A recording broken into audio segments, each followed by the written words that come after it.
Una vez que él era tu amigo, lo era para siempre. No ha olvidado a sus amigos de la niñez ni a sus familiares. En nuestro vecindario de Salt Lake siempre jugábamos en la calle. Era un buen deportista. Jugaba baloncesto y tenía iniciativa. No hacía falta decirle lo que tenía que hacer. Cuando decidía hacer algo, se entregaba por completo. Cuando me preparaba el biberón, calentaba la leche en una olla vieja y pequeña y se aseguraba con uno de sus dedos de que estuviera tibia. Oraba mucho, y lo sabíamos.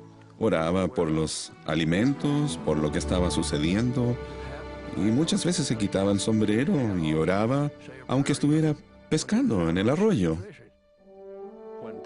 Cuando el presidente Monson era un joven obispo, creo que uno de los más jóvenes de la iglesia, tenía 22 años, adquirió una pintura del Salvador del artista Heinrich Hoffmann. Y desde entonces la tiene y la ha llevado doquiera que ha ido. Incluso la tiene en su oficina hoy en día. Él ama al maestro y sigue su camino. Él anda por el camino del maestro. Una de sus escrituras favoritas lo describe bien. Siempre está en la obra del Señor.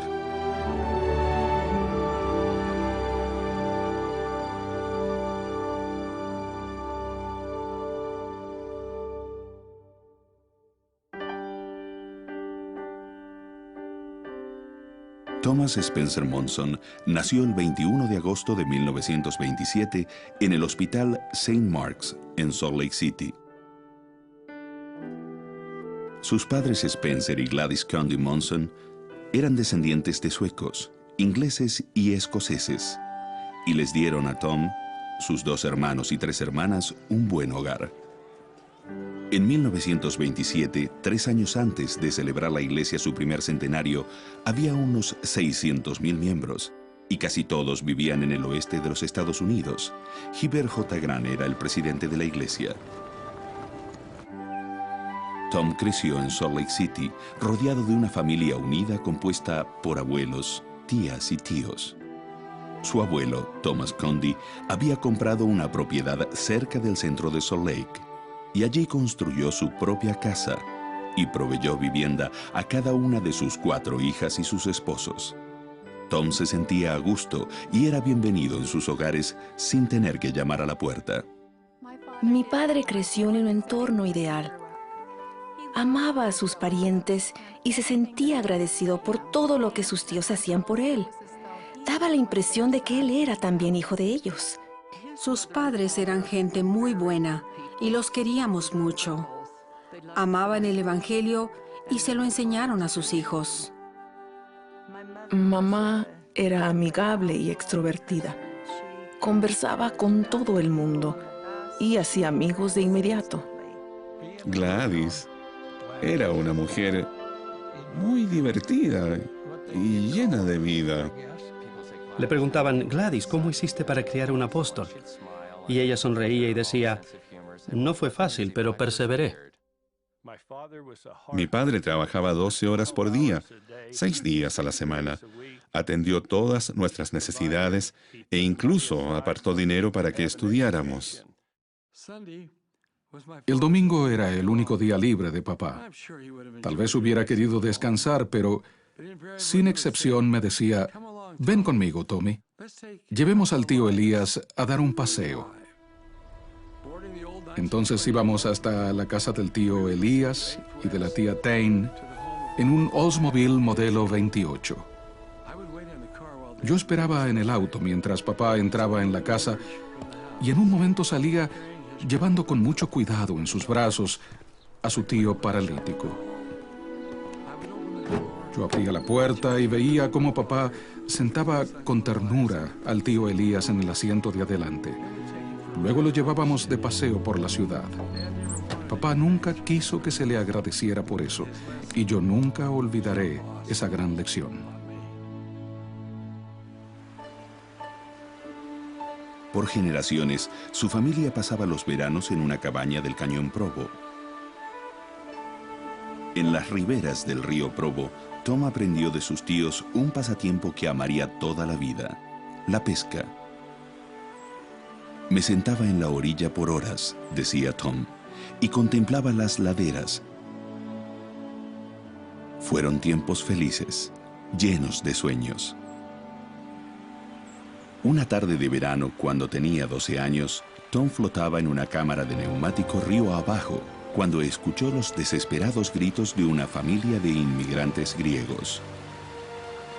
Más adelante, en los rápidos, una joven que nadaba se hundía por tercera vez en el agua. La cabeza de la joven emergió y la tomé por el cabello. Ella tendría unos 14 años. La puse sobre el neumático frente a mí y mientras ella lloraba y escupía agua, remé con la otra mano para pasar por los rápidos hasta la orilla y la entregué a sus padres. Ellos la abrazaron, lloraron y la besaron, y entonces a mí también me abrazaron y me besaron. Yo tenía vergüenza, no quería que me besaran hombres y mujeres de edad. Entonces subí a mi neumático y seguí río abajo. Al meditar en lo que había pasado, dijo: me di cuenta de que había ayudado a salvar una vida. Dios había permitido que yo, un diácono, pasara por allí en el momento preciso. Ese día aprendí que Dios, nuestro Padre Celestial, nos conoce a cada uno y comparte su divino poder para salvar. A los 16 años, se esperaba que Tom dejara de ir a nadar y pescar en el río Provo y que trabajara en el verano. Entonces consiguió trabajo en una empresa en la que descargaba madera bajo el rayo del sol en días de mucho calor. Para entonces, Estados Unidos había entrado en la Segunda Guerra Mundial y estaba experimentando muchas bajas.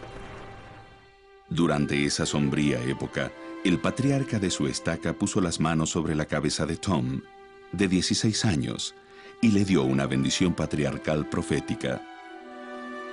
«Serás un líder entre tus semejantes», dijo el patriarca.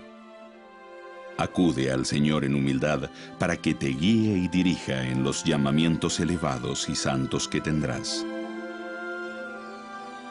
En 1944, Tom se inscribió en la Universidad de Utah. Poco después, en un baile de la universidad, Tom vio por primera vez a la que sería su esposa. Él había llevado a una chica al baile, y mientras bailaban al ritmo de una popular tonada de la época, Frances Johnson pasó bailando a su lado. «Apenas pude verla», dijo, «pero no la volvió a ver esa noche».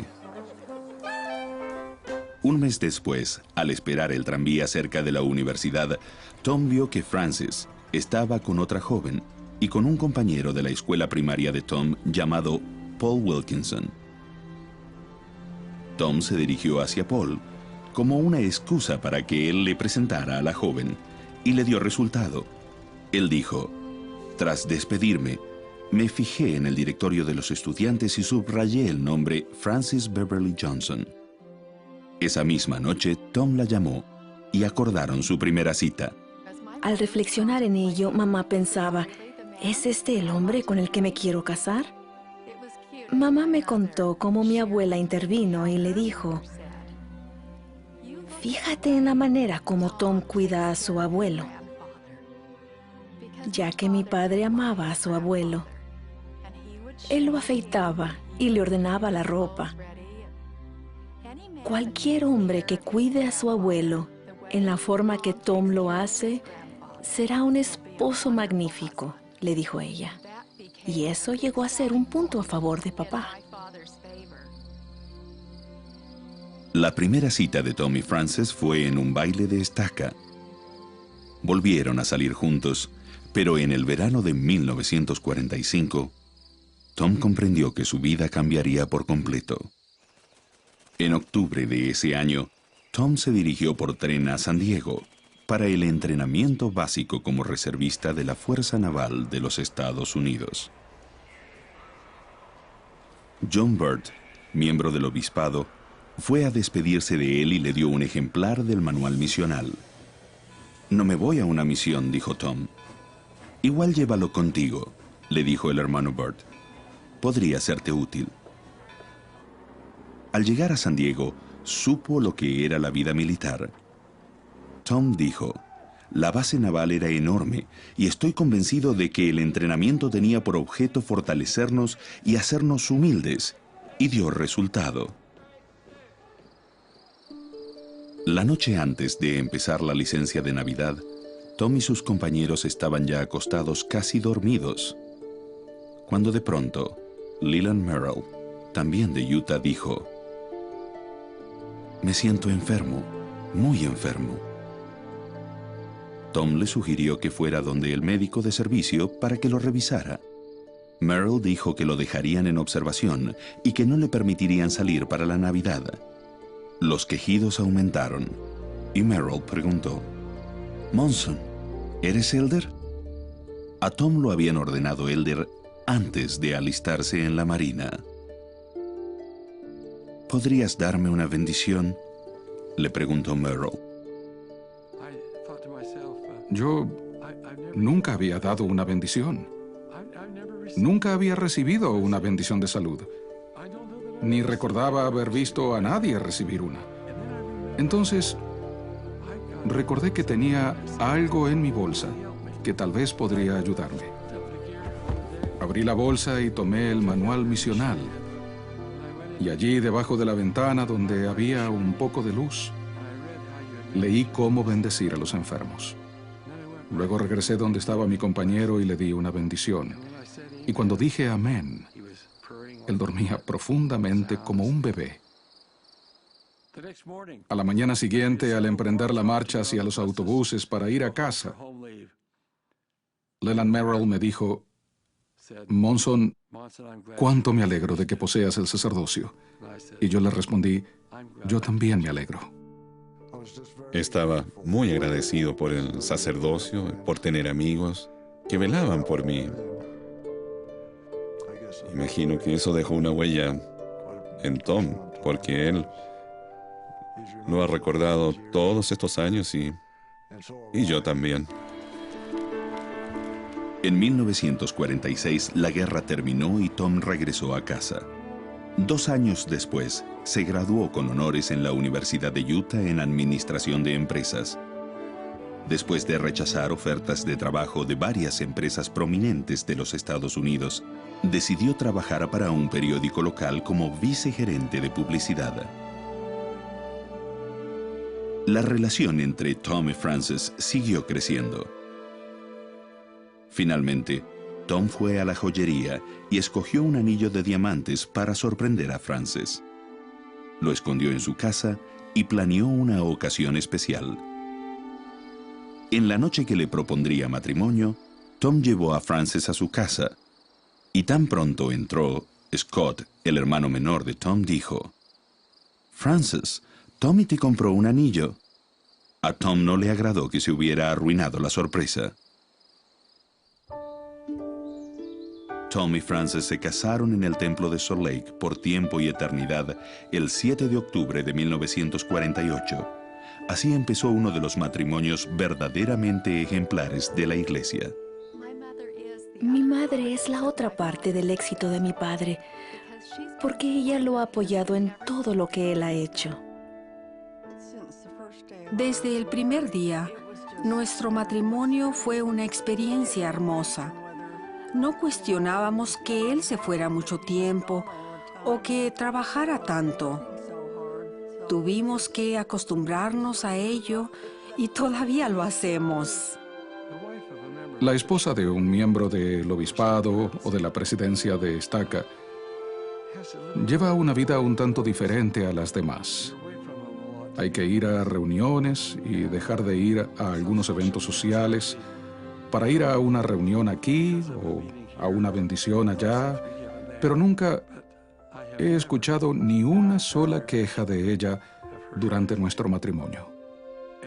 Ella me ha apoyado en todo lo que he hecho en la iglesia. Al momento de casarse, Tom servía como secretario de barrio.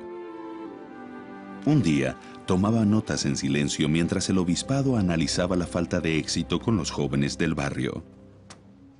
El joven secretario dijo: «Hermanos, ¿podría decir algo sobre la mutual y los retos de los jóvenes del barrio?».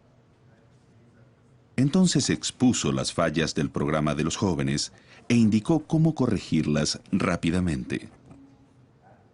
Al notar que pudo haber sido impertinente, dijo: «Disculpen, creo que he hablado demasiado», y pidió permiso para retirarse e ir a tomar la asistencia de los élderes. Al salir, los del obispado dijeron: «¿Qué estamos esperando?».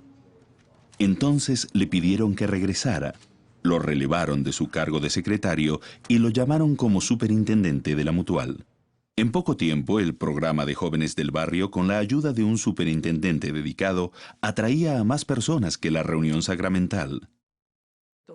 El Señor prepara a sus líderes cuando son jóvenes. Un buen ejemplo de ello es Thomas S. Monson. Siempre era diferente al resto de nosotros. Era un líder natural. Tenía una energía increíble y un entusiasmo muy contagioso. Tiene tal presencia cuando entra en un lugar que hace que la gente lo mire, ya que es alto y tienen que ver hacia arriba, y lo buscan para recibir guía en toda situación. El obispo John Burt pronto llamó al nuevo superintendente de la mutual como su segundo consejero en el obispado.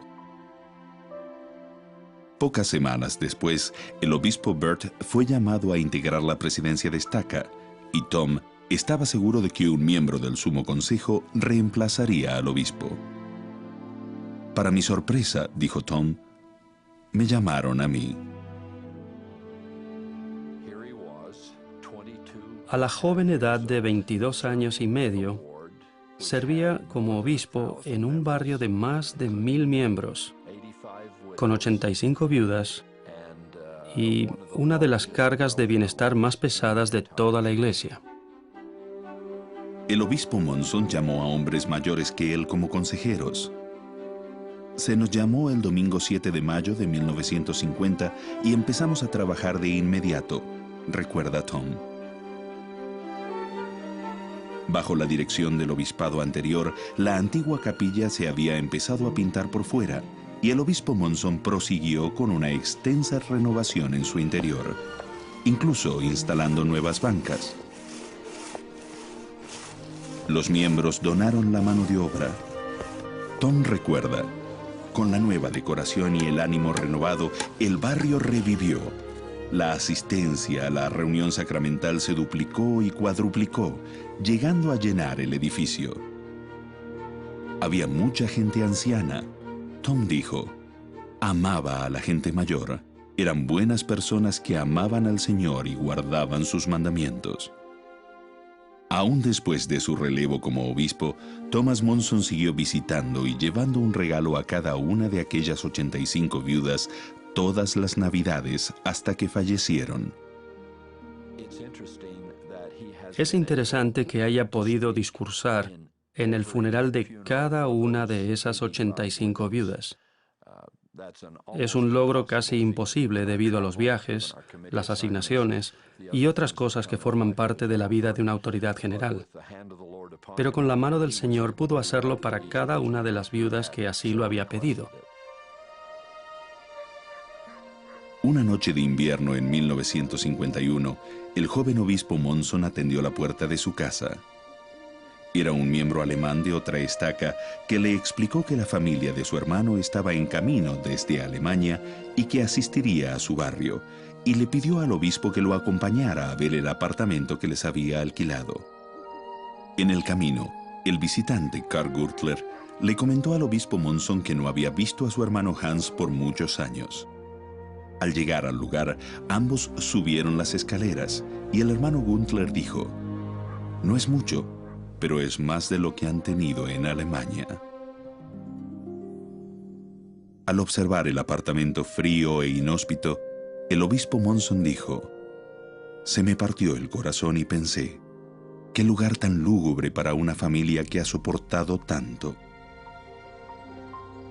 Tom no durmió bien esa noche. Al día siguiente, en la reunión de comité de bienestar, uno de sus consejeros le preguntó: «¿Le pasa algo, obispo?». Comenté mi experiencia al comité y fue como si el Espíritu del Señor nos envolviera. Y me preguntaron: «¿Qué podemos hacer, obispo?».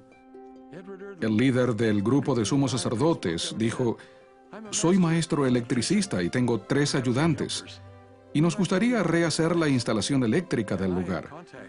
Además, conozco a vendedores de electrodomésticos y podría obtener donaciones de aparatos nuevos de cada uno de ellos». Entonces, otra persona, otro miembro del comité, un pintor, dijo: «Yo puedo conseguir la pintura más barata que al por mayor, y mi cuadrilla y yo pintaremos la casa». Entonces la buena presidenta de la Sociedad de Socorro dijo: «A las hermanas no nos gusta ver estantes vacíos. Los llenaremos». Y así trabajamos por 2 semanas. La noche en la que llegaron los Gürtler, se veía que habían sufrido mucho en la vida. Y mientras subían las escaleras hacia el segundo piso, recuerdo que el hermano Gürtler les dijo: «No es mucho, Hans, pero hicimos lo mejor que pudimos». Y entonces abrieron la puerta. Y qué escena maravillosa. El piso lo había alfombrado mi consejero, que instalaba alfombras. Las paredes estaban recién pintadas. Había un árbol de Navidad, todo decorado. En verdad, todo lo necesario para una familia. Yo tenía 15 años y era muy insegura. Habíamos tenido un apartamento antes de la guerra, pero luego fue bombardeado. Así que siempre vivimos con otras familias. Y el hecho de entrar en un apartamento y pensar que sería nuestro era algo incomprensible para nosotros. Me quedé perpleja. No podía creerlo. Puso la llave enfrente de mí y dijo: «Está en su propio apartamento». Al salir de allí, el pequeño grupo que había hecho todo el trabajo bajó a la calle en silencio y comentaron: «¿Por qué será que nos sentimos de este modo, tan felices esta Navidad?». Y les dije: «¿Recuerdan la última estrofa del himno Oh Pueblecito de Belén? Aunque su nacimiento pasó sin atención, aún lo puede recibir el manso corazón, el corazón manso de aquella familia». Cristo entró en el apartamento, en la vida de los que fueron partícipes de aquella experiencia. Al madurar en sus deberes, el obispo Monson aprendió la importancia de seguir al Espíritu y confiar en el Señor. Una noche, durante una reunión del sacerdocio de Estaca, tuvo la impresión de que debía salir de la reunión de inmediato y dirigirse al hospital militar de Salt Lake City. Antes de la reunión lo habían llamado por teléfono diciéndole que un miembro anciano de su barrio estaba enfermo y que había sido internado en el hospital. Le preguntaron si podía ir al hospital a darle una bendición. El atareado obispo contestó que se dirigía a una reunión, pero que iría al hospital después de ella. Entonces recibió la fuerte impresión de que debía salir de la reunión y dirigirse al hospital de inmediato. El obispo Monson miró hacia el púlpito. El presidente de Estaca estaba discursando y Tom no veía cómo salir en medio del discurso cruzando las bancas sin llamar la atención. Entonces esperó con ansias hasta el final del mensaje y luego se apresuró hacia la puerta antes de que se anunciara la última oración.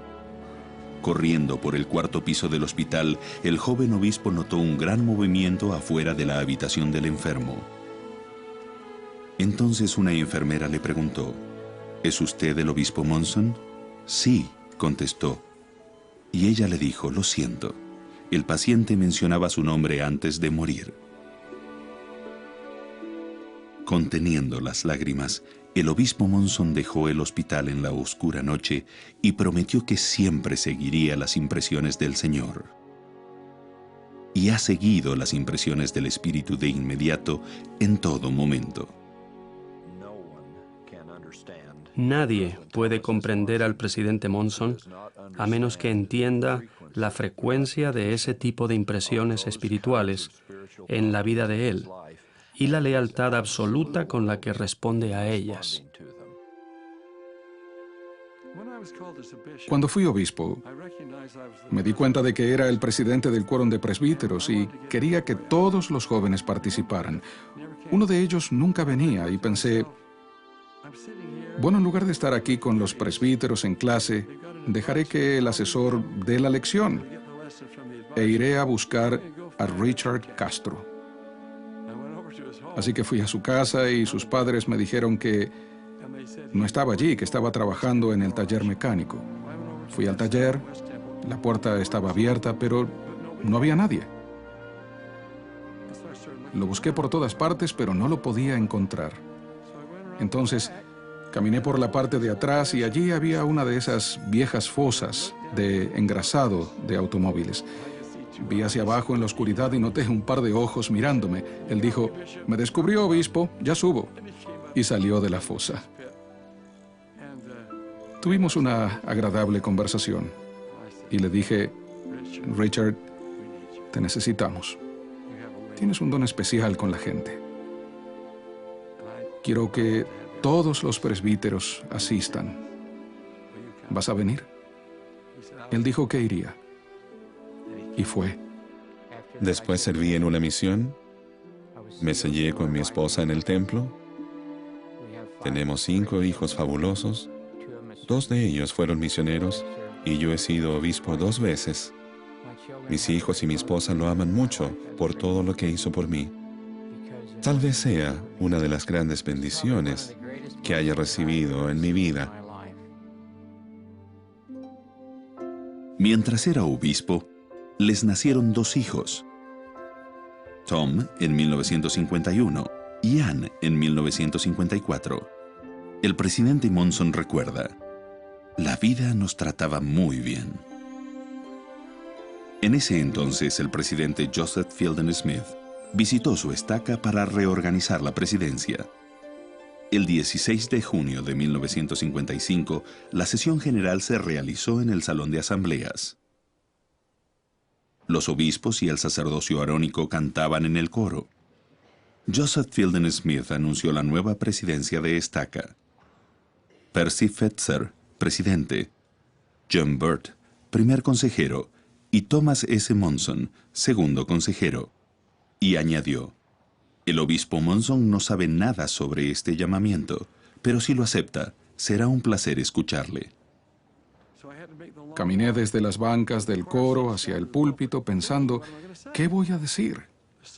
Habíamos cantado un himno relacionado con la palabra de sabiduría que decía, ten valor muchacho para decir no. Y entonces dije que mi lema sería, ten valor muchacho para decir sí. Y así lo hago con todo mi corazón. Con el aumento de sus deberes eclesiásticos, Tom progresaba en su profesión. En 1953 se le nombró vicegerente general de la imprenta del periódico Desert News. Los que se han relacionado con él lo quieren mucho. Los del sector automotriz y los de bienes raíces queremos a este buen hombre que ha tenido la habilidad de tender una mano y llegar al corazón de la gente. En 1957, Tom y Frances edificaron una casa nueva en una zona retirada del centro de Salt Lake. Vivir en esa parcela de terreno era como estar en el paraíso para la familia. El 21 de febrero de 1959, Stephen Richards, de la primera presidencia, lo llamó a una entrevista. Pensando que hablarían del Manual General de Instrucciones que se estaba imprimiendo, Tom quedó sorprendido. El presidente Richards lo llamaba para ser el presidente de la misión canadiense. Le dijo que pidiera permiso para ausentarse del trabajo y que se preparara para partir en 3 semanas. Al regresar a casa, halló a Frances recostada y con malestar por su tercer embarazo. Cuando se lo dije, no dudó en aceptarlo. Cuando les dijimos a los niños, Tommy exclamó, ¿cuándo nos vamos? Le dijimos, en unas 3 semanas, y dijo, fantástico, ¿y cuándo regresamos? En unos 3 años, contestamos. Fue en ese momento en que realmente nos dimos cuenta de lo que se nos avecinaba. Recuerdo el día frío y nevado en el que alquilé un camión para los muebles de casa y prepararnos para dejar Salt Lake City.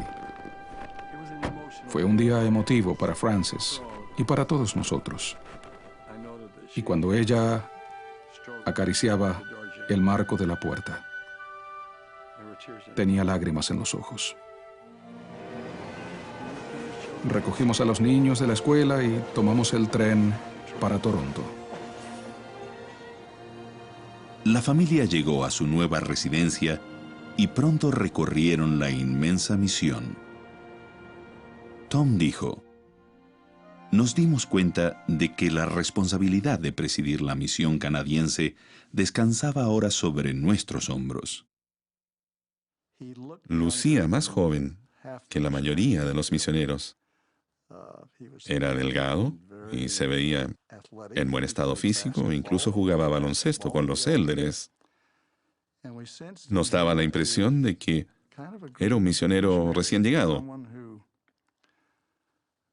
No queríamos aprovecharnos de él, ni mucho menos, pero pensábamos, hemos estado aquí 6 meses, incluso algunos han estado aquí 2 años, y tal vez podemos enseñarle algo, pero estábamos equivocados. El 1 de octubre de 1959, Frances dio a luz a Clark Spencer Monson. El presidente Monson recuerda, fue muy grato tener un bebé en la casa de la misión.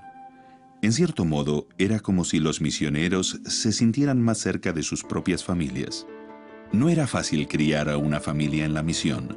Los misioneros iban y venían, y la familia Monson pocas veces se sentaba sola a la mesa.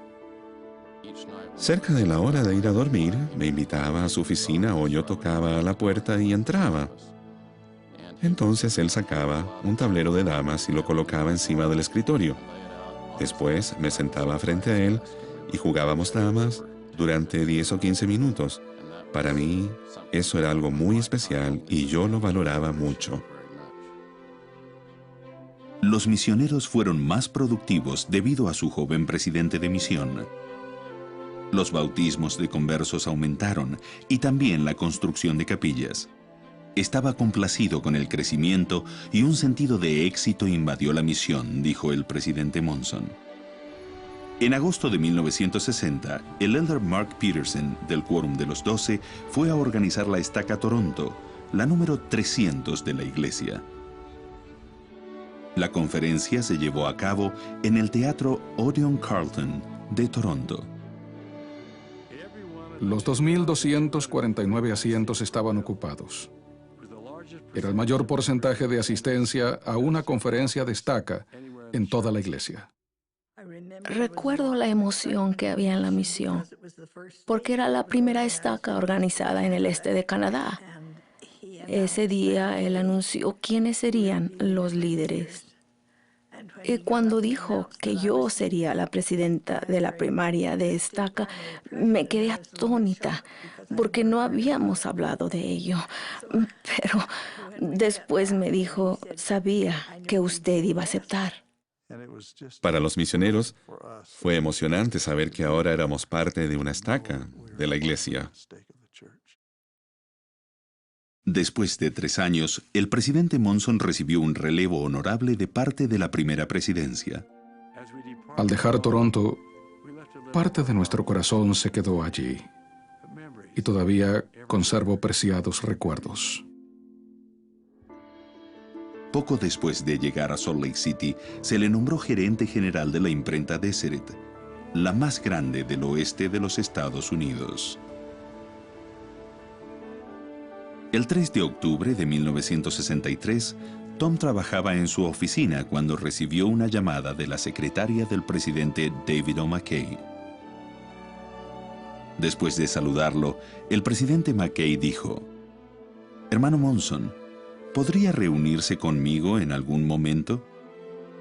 Tras contestar afirmativamente, el presidente McKay dijo: «¿Podría venir a mi oficina ahora mismo?». De inmediato, Tom manejó hasta las oficinas generales de la iglesia, donde se reunió con el presidente McKay.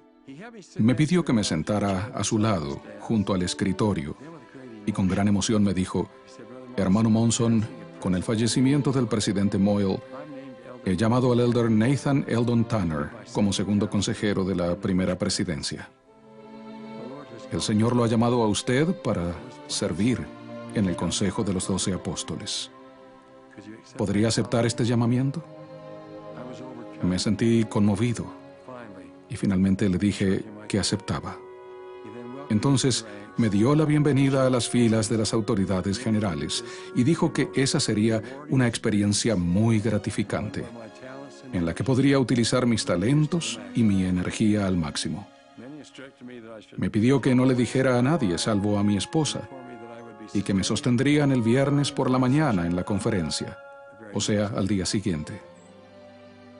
Al llegar a la casa, Tom no tenía apetito y le dijo a Frances que tenía que entregar unos materiales de impresión y le preguntó si deseaba ir con él. Fueron en auto hasta el monumento «Este es el lugar», en Salt Lake City. Allí caminaron, leyendo las inscripciones y meditando sobre los pioneros y su legado. Al regresar al auto, Frances preguntó: «¿Estás bien? ¿Hay algo que deseas decirme?». Entonces él le reveló la naturaleza sagrada de su llamamiento. «Esa noche no pudimos dormir bien», dijo Tom. «Tenía los pies congelados». A la mañana siguiente, en la conferencia general, Tom fue a sentarse con los miembros del Comité de Orientación Familiar. Cuando iba a sentarse, Hugh Smith le dijo: «No te sientes allí. 2 veces antes los que se sentaron en ese sitio fueron llamados a ser autoridades generales, pero Tom se sentó de todos modos». Se propone que sostengamos a los siguientes hermanos como miembros del quórum de los 12 apóstoles: Joseph Fielding Smith, Howard W. Hunter, Gordon B. Hinckley y Thomas S. Monson. Hugh Smith susurró: «Y así la historia se repite». Dedico mi vida y todo lo que tenga. Me esforzaré lo más que pueda para hacer lo que se espera de mí. Estoy agradecido por las palabras de Jesucristo, nuestro Salvador, cuando dijo: «Yo estoy a la puerta y llamo. Si alguno oye mi voz y abre la puerta, entraré a él». Ruego sinceramente, mis hermanos y hermanas, que a través de mi vida pueda ser digno de esta promesa del Salvador. En el nombre de Jesucristo. Amén. La semana siguiente, en una reunión de la primera presidencia y el Consejo de los 12, en el templo de Salt Lake, Thomas S. Monson fue ordenado apóstol y apartado como miembro del Consejo de los 12. El elder Monson dijo: «Fue uno de los días más emocionantes de mi vida». Pronto llegaron más asignaciones: presidente del Comité de Correlación de Adultos, asesor de los hombres y las mujeres jóvenes, presidente del Comité de Líderes de la Iglesia y supervisor de la obra misional del oeste de los Estados Unidos. En 1965 se le asignó al elder Monson supervisar las misiones del Pacífico Sur, lo que incluía Australia, Nueva Zelanda y las islas de la Polinesia. En su primera visita a Samoa, fue al poblado de Saniatu y dirigió la palabra a un grupo de niños en la escuela de la iglesia. Al anunciarse el himno final, el Elder Monson tuvo la impresión de saludar a cada uno de los 247 niños. Como no había mucho tiempo, hizo caso omiso de ese sentimiento. Pero antes de la oración final, otra vez sintió la fuerte impresión de estrechar la mano de cada niño. Al comunicarles su deseo, el maestro y los niños se llenaron de alegría. Entonces el maestro explicó la razón de sentirse de ese modo. Al enterarse de que iría a visitarlos un apóstol, el maestro les había dicho a los niños que si oraban y tenían fe, el apóstol tendría el deseo de estrechar la mano de cada uno de ellos. Había lágrimas en los ojos, dijo el Elder Monson, cuando los niños pasaban y susurraban con dulzura, Talofa lava. Esa gente de las islas del Pacífico tiene una gran fe. Una vez acompañé al presidente Hugh B. Brown a Samoa. Allá los miembros nos recibieron y nos comentaron que había una gran sequía. Estaban ayunando y nos pidieron al presidente Brown y a mí que suplicáramos a nuestro Padre Celestial para que enviara la tan necesitada lluvia. Y así lo hicimos. Durante la reunión general en la escuela de la iglesia escuchamos los truenos y comenzó a llover. Y llovía tanto que apenas se podía escuchar a los oradores dentro del edificio debido al ruido de la lluvia. El presidente Brown me miró y me dijo sonriendo, ahora que la hicimos bajar, ¿cómo la detenemos? Al partir hacia el aeropuerto escuchamos a un piloto de Nueva Zelanda que acababa de aterrizar decir a alguien de la aerolínea, no lo entiendo. No había ni una sola nube, salvo sobre la escuela mormona de Mapusaga. El presidente Brown me dijo, vaya y dígale por qué. Y lo hice con gusto. Como miembro de los 12, el Elder Monson visitaba semanalmente las estacas de la iglesia. Las asignaciones las hacía el presidente de los 12 y las anunciaba al final de una reunión semanal en el templo. Me gustaba ese procedimiento, dijo el Elder Monson, porque sentía que las asignaciones que recibía venían por inspiración. Así sucedió en Shreveport, Luisiana, en donde experimentó uno de los hechos más sagrados de su vida. En agosto de 1974 se le pidió al Elder Monson ir a El Paso, Texas.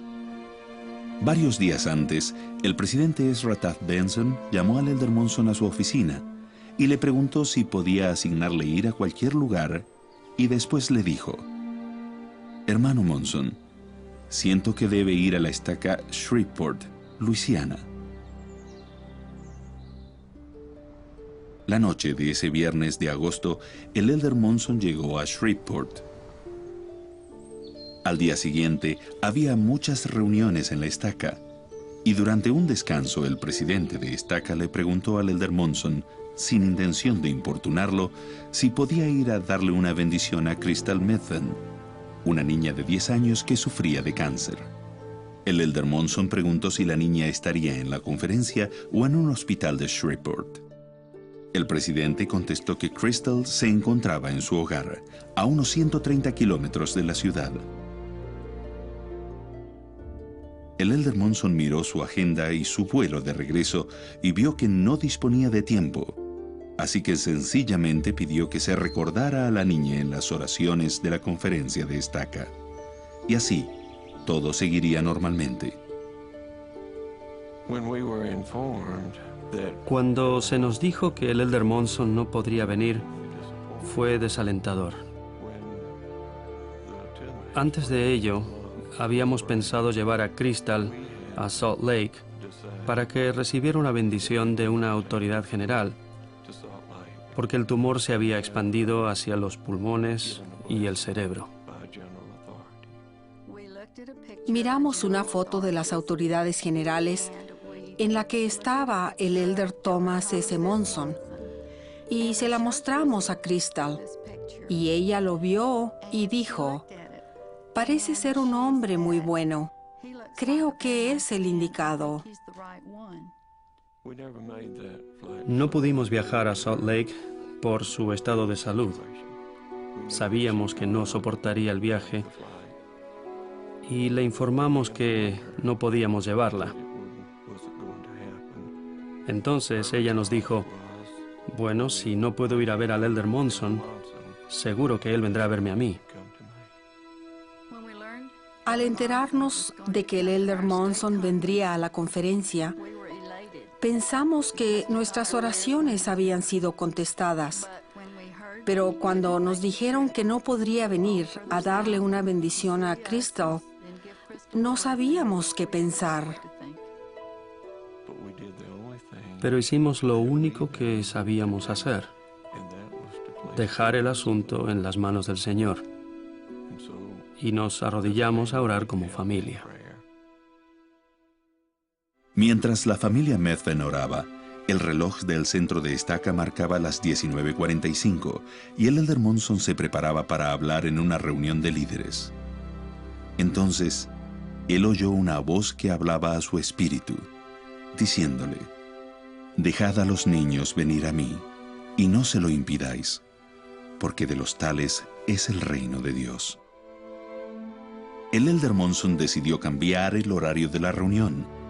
Se dirigió al obispo de la familia Methven y le pidió que saliera de la reunión para llamarlos. Estábamos orando cuando sonó el teléfono. Era nuestro obispo quien nos llamaba para hacernos saber que el Elder Monson vendría a nuestra casa a la mañana siguiente. Y nos pedía si podíamos ayunar con él para la bendición de Crystal. He estado en muchos lugares santos y sagrados, pero nunca he sentido la presencia del Señor con mayor intensidad que en el hogar de los Methvens. Crystal se veía tan pequeña, descansando en esa cama tan grande. Me incliné hacia la niña que estaba muy enferma, tanto que casi no podía hablar. Tan fuerte sentía el espíritu que me arrodillé. Tomé su mano en la mía y le dije, «Crystal, estoy aquí». Ella susurró, «Hermano Monson, sabía que vendría». Miré alrededor de la habitación y nadie estaba de pie, todos estaban de rodillas. Se dio la bendición. Y Crystal esbozó una sonrisa y susurró, «Gracias», lo que dio el broche final. Entonces, todos salimos en silencio. 4 días después, cuando orábamos por la niña Crystal, en el círculo de oración de la primera presidencia y el Consejo de los 12, el espíritu puro de Crystal abandonó su cuerpecito enfermo y abatido y entró en el paraíso de Dios. Doy mi testimonio de que Jesús de Nazaret ama a los niños, que Él escucha sus oraciones y las responde. El Maestro en verdad dijo, «Dejad a los niños venir a mí, y no se lo impidáis, porque de los tales es el reino de Dios». Sé que esas palabras las dijo a la multitud reunida en la costa de Judea, porque las he leído. Y también sé que son las palabras que le dijo a un apóstol en una asignación en Luisiana, porque las he oído. Él y yo íbamos a una importante reunión y de pronto vio a una familia necesitada y sintió que había que ocuparse de eso y dejar que la reunión empezara sin nosotros si fuese necesario. La gente de Europa y del mundo está agradecida por tener un líder con esos talentos maravillosos. Alguien que se enfoca en la persona y a la vez tiene un corazón para todos. Recuerdo estar en compañía de un grupo de santos alemanes en lo alto de una colina lluviosa y fría con vista a la ciudad de Dresden. rededicando esa tierra. Al ofrecer la oración y decir que este sea el comienzo de un nuevo día para la iglesia en esta tierra, escuchamos un gallo cantando valle abajo. La campana de una iglesia empezó a sonar y sentí calidez en las manos y en el rostro. Abrí los ojos y vi que las nubes se habían disipado y que un rayo de luz rodeaba a nuestro pequeño grupo. Y supimos que era la confirmación de que nuestro Padre Celestial había escuchado nuestra oración y que la respondería. Entre las bendiciones y las palabras que mencionó, fue que los miembros de Alemania Oriental disfrutarían de los mismos privilegios que tenían los miembros de todo el mundo, inclusive de los templos, por medio de su labor y de reunirse con líderes gubernamentales. El templo de Freiberg llegó a bendecir a la gente de una manera maravillosa. Si no fuera por el hermano Monson, la iglesia no hubiera crecido tanto en esa parte de Europa. Él ha dado mucho a esa gente, incluso su propia camisa. Es verdad. Lo he visto regalar su propia ropa a los santos necesitados de Europa Oriental. Él decía que ya estaba gastada y vieja, y que la iba a desechar de todos modos, pero a mí siempre me parecía ropa nueva. Como miembro de los 12, una de sus asignaciones más importantes fue ser presidente del Comité de Publicación de las Escrituras. Por muchos años, el Elder Monson supervisó una tarea que involucraría a cientos de expertos, diseñadores, técnicos e impresores, lo que resultó en nuevas ediciones de los libros canónicos de la Iglesia. Thomas Monson tenía una facultad única para eso.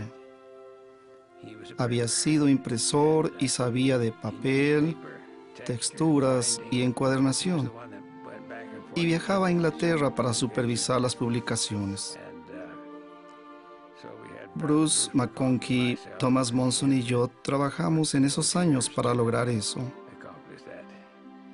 Fue una tarea grandiosa que no se compara a casi nada de lo que me ha pasado en la vida. En 1979, mientras recorría la imprenta de Cambridge, el presidente Monson tomó una hoja impresa y notó que había un error. Un importante tabulador de columna se había omitido. En Cambridge se asombraron de que ellos no lo habían notado, pero él sí, y estaba allí para corregir lo que hubiera sido un error significativo. Además de su labor apostólica, el Elder Monson también ha servido en la comunidad. Ha sido miembro de la Mesa Directiva de Educación Superior de Utah, que es el organismo rector del Estado en la materia. Sirvió unos 30 años en la Mesa Ejecutiva de la Organización Scout de los Estados Unidos y en la Comisión para Iniciativas del Sector Privado en el gobierno del presidente Reagan. No se ayuda a 6,000 o a 13 millones de personas al mismo tiempo, sino una por una. En un desayuno que tuve con 3 jóvenes que habían perdido a su padre, uno de ellos dijo sobre el presidente Monson: "Es mi preferido porque me inspira". Era un joven de 16 años. Siempre se comporta como un verdadero amigo.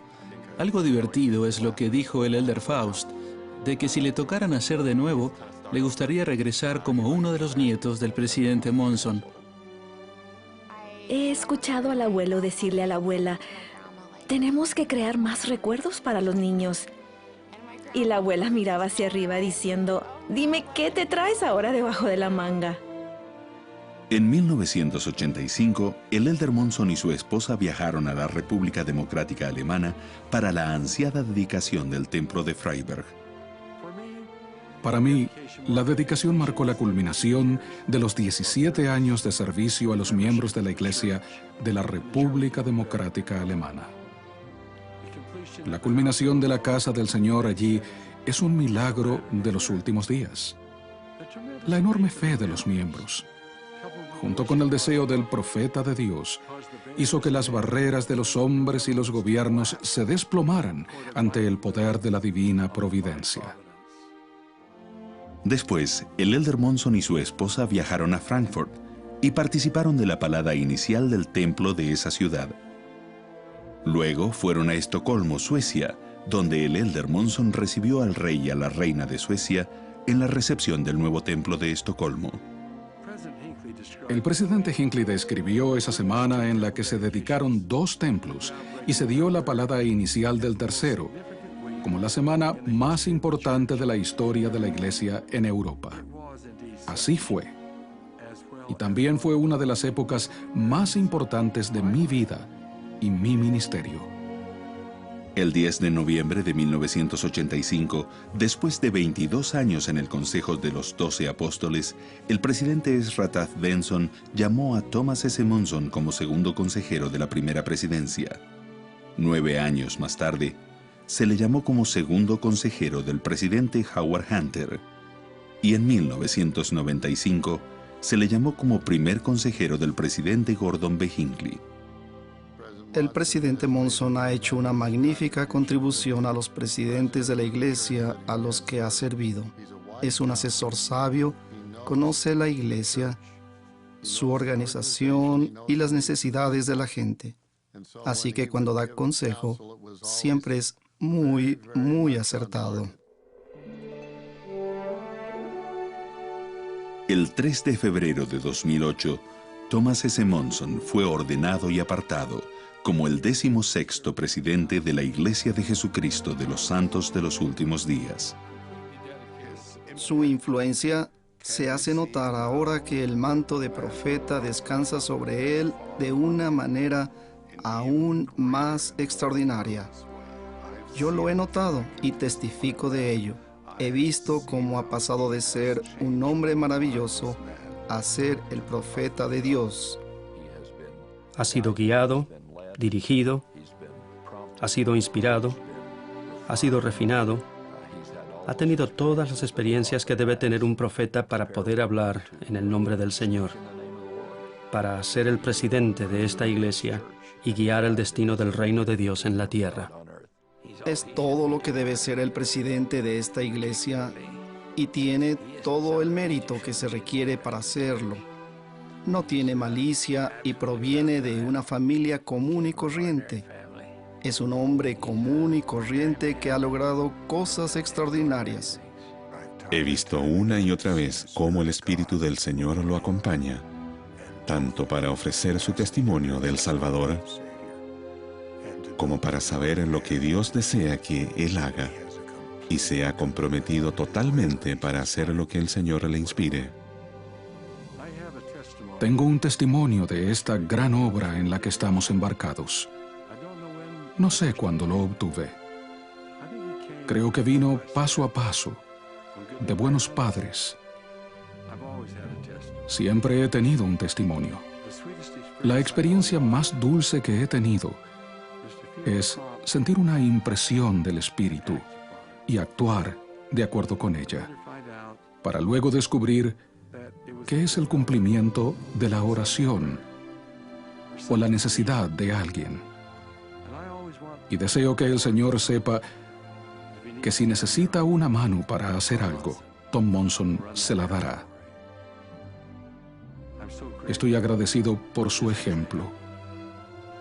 Y Él es a quien servimos.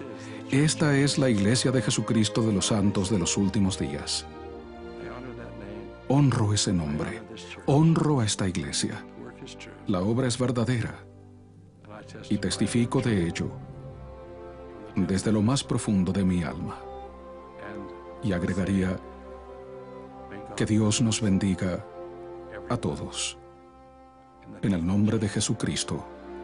Amén.